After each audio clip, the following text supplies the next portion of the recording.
All right, so there's two ways to solve quadratics. And basically, again, what you're trying to do with quadratics is you're trying to find where it crosses the x-axis. Anytime you see 0, that's what it means. It's trying to find where it crosses the x-axis.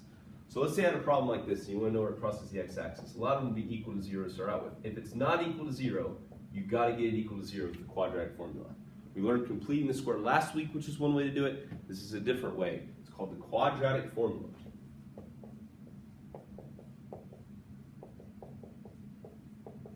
Now this is my favorite way because it's a lot less steps, all right? You got 3 steps.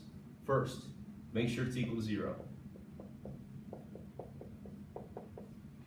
Second step, write down what your A, B, and C are. Third step, put it in the quadratic formula. And this is what the quadratic formula is. Negative b plus or minus the square root of b squared minus 4ac all over 2a. Okay? That's the important one. Write it down. You're going to be allowed to use your notes and stuff on a quiz and test.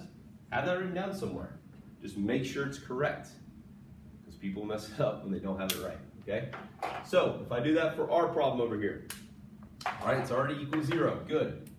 A is 2, B is negative 5, C is 6. So I'm going to plug those values in for A and B over here.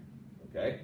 So I'm going to have negative 5, that's my B value. B value is negative 5, plus or minus the square roots of negative 5 squared minus 4 times 2 times 6 all over 2 times 2.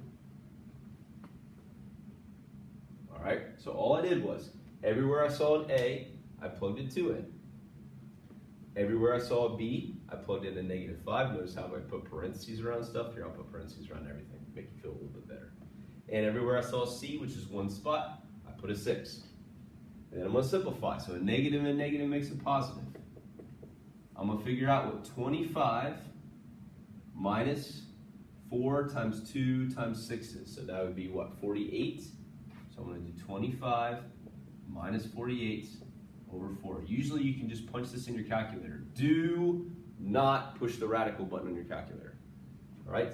So I got 5 plus or minus radical negative 23 over 4. And right now I know this answer is no solution because I have a negative underneath the radical.